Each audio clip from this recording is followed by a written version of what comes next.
the first couple of years, I didn't really have that much of a role. I did help with the reunion in 2013. I did some budgetary things along the way.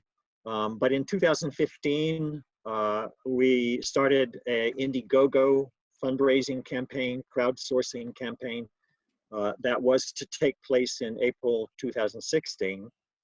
And we soon found out that a crowdsourcing campaign is an enormous amount of work.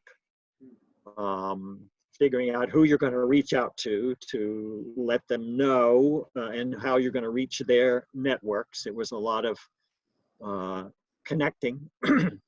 And that was when I started. And I basically, after that time, dedicated my free time to the film.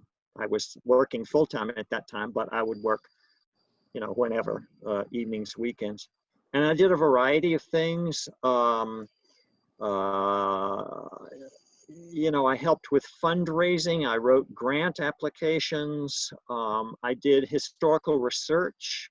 I was kind of the detail guy. I had a big, long timeline of things that happened, and how they coordinated the draft resistance events with events elsewhere in the world or in the nation. I attended the advisory meetings and took part in those and did the notes for those. But I will say that there's one thing that I think really probably, other than just sheer work, there's one thing that was my greatest contribution to the film, and that is that I'm responsible for Student Nonviolent Coordinating Committee being in the film.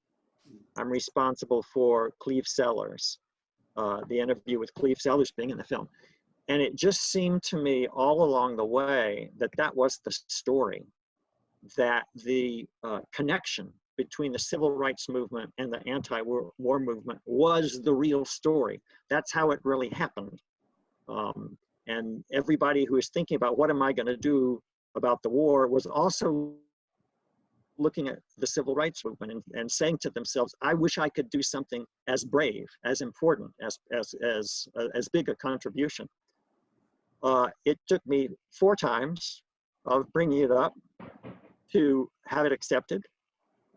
And the first 3 times, you know, I just sort of said, okay, when they didn't want to do it. But I just kept on coming up against the connections between those 2 movements. And the 4th time, finally, they accepted it. And we had a easy connection with Cleve Sellers, who was a great interview.